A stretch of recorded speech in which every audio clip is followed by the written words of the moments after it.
नमस्कार बीबीसी के श्रोताओं, पाठकों और पढ़ने वालों को। आज दो बहुत खास मेहमान हमारे साथ बीबीसी के दिल्ली दफ्तर में आए हुए हैं। पड़ोस से आए हैं, ज़ेब और हनिया।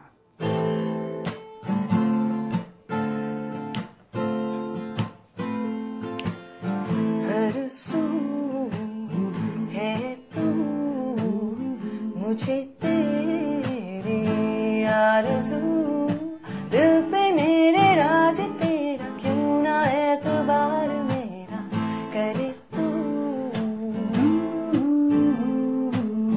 हर एक दिन तेरे बिन बिताऊं, दिन गिन के दिन ढले न रात बीते, जागे सोए मरते जीते, तरसूं तेरे लिए।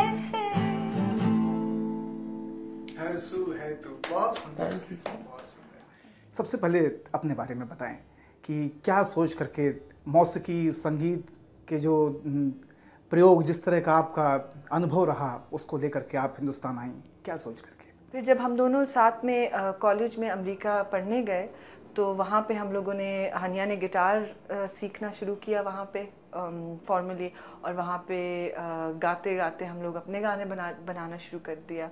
और कुछ चंद साल बाद हमारी एल्बम निकल आई। तो इस तरह से हमारा ये एक ज़ेब एंड हनिया का एक ताल्लुक़ बन गया। और इंडिया हम ऐसे आए, हिंदुस्तान का ट्रिप यूँ बना कि हम लोग हिंदुस्तान देखना चाहते थे, क्योंकि मैं कभी आई नहीं थी, हनिया ने सिर्फ बॉम्बे देखा हुआ था। तो बहुत चाह थी कि आके हम देखें। और हिंदुस्तान की हमारे पास 6 सिटीज़ के 6 शहरों की वीज़ा थे। तो हम लोगों ने कहा कि हम आके देखते हैं। और फिर देखते देखते यहाँ पे लोगों को म्यूज़िक भी पसंद आया और उन्हें हम भी पसंद आए गेस। ये तो मैं सीधे सीधे कहूँगा कि क्या गाते हैं, लेकिन गाते क्या हैं इसके बारे में तो। अच्छा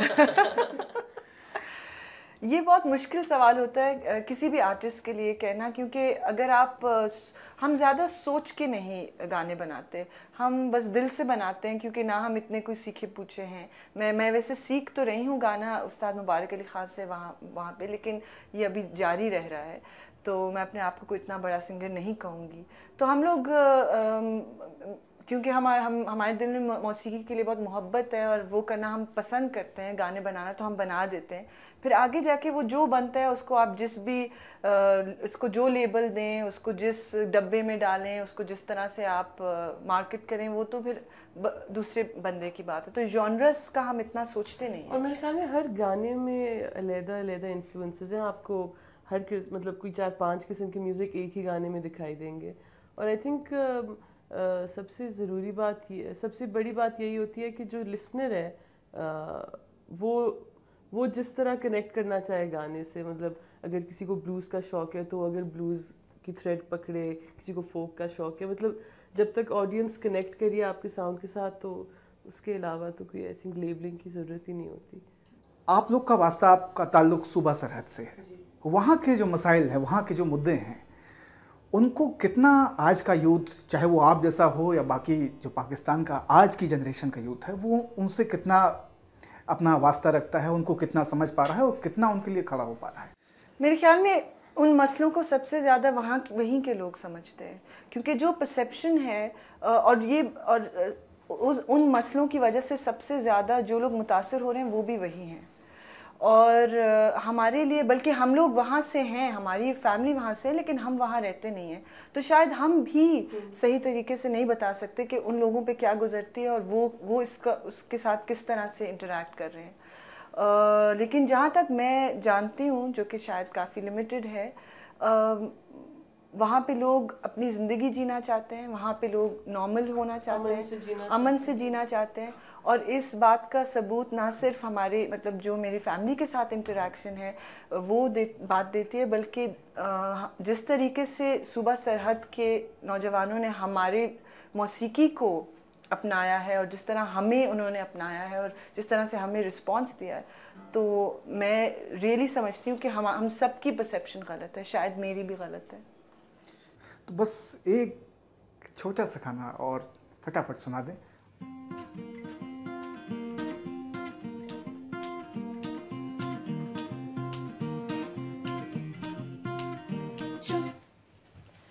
सुनते सुनते मेरा सब्र तो खत्म हुआ,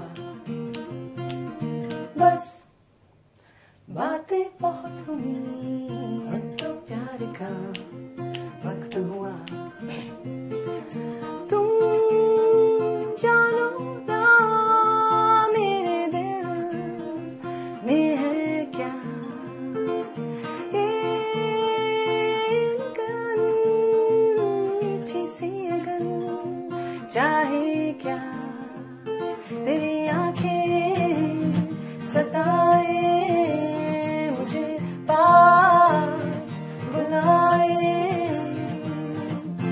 मुस्कुराहट मेरी बोले क्या, सोचो ना मुस्कुराहट मेरी बोले क्या, सोचो ना। चुप चुप चुप चुप। क्या बात है, बहुत ही शानदार। थैंक यू जी, बहुत बहुत समझना चाहते हैं। ये जो नई पीढ़ी है जो डिवीज़न वाली पूरी पीढ़ी से बाहर आकर के उसके 2-3 पीढ़ी बाद की पीढ़ी है, वो किस तरह से देखती है जब हम मुंबई सुनते हैं, जब हम सुनते हैं कि नहीं बलूचिस्तान के बारे में कुछ कहा जा रहा है, इधर की हुकूमत कुछ कह रही है, उधर की कुछ कह रही है, तो आपकी जनरेशन क्या क्या सोचती है उसके बारे में? हमारी जनरेशन एक्चुअली बहुत क्यूरियस है, लेकिन टू बी ऑनेस्ट हमारी जनरेशन के पास वो एक्सपोजर नहीं है। जिस तरह से हनिया ने कहा है, परसेप्शंस जो है आजकल सिर्फ और सिर्फ लोग मीडिया के थ्रू बना रहे हैं, और मेरे ख्याल में ये सबसे ज़्यादा एक ख़तरनाक चीज़ है। मैं ये नहीं कहती कि मीडिया का कोई रोल नहीं होना चाहिए, लेकिन हर बंदा वो अपने नज़रिए से एक स्टोरी पेश करता है, वो अपने तौर से एक जगह को देखता है। तो जो सबसे ज़रूरी है वो ये है कि कांटेक्ट हो। अब जैसे हमने मुंबई के बारे में बड़ी चीज़ें सुनी थी, उसमें से कुछ सही थी, कुछ बिल्कुल गलत थी, जो मुझे गलत लगी, शायद किसी और को सही लगे।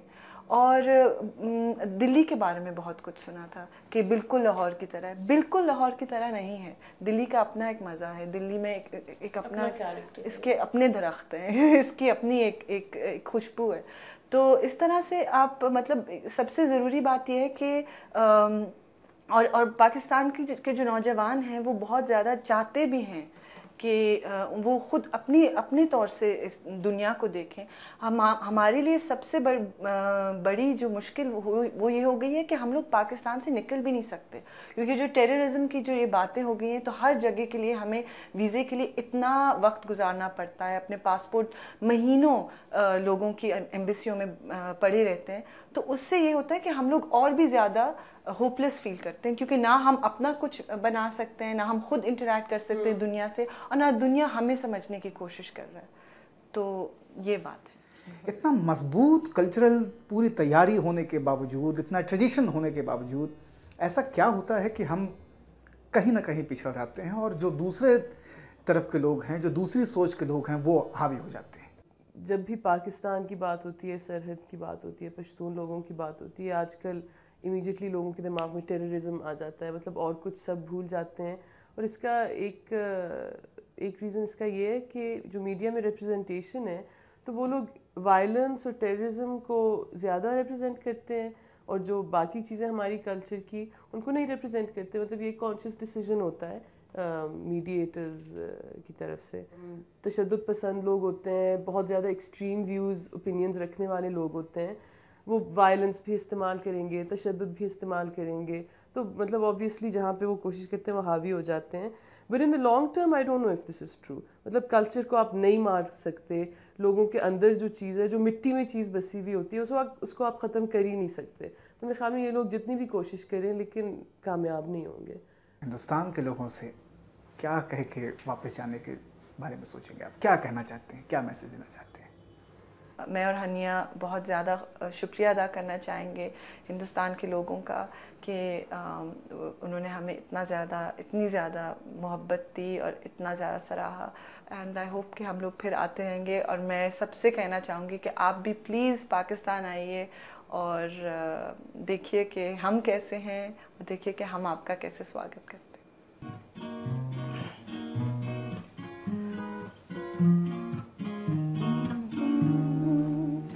दोस्तों से छोटी मोटी दूसरों का नाम लेके फिर मेरी बातें करना यारा।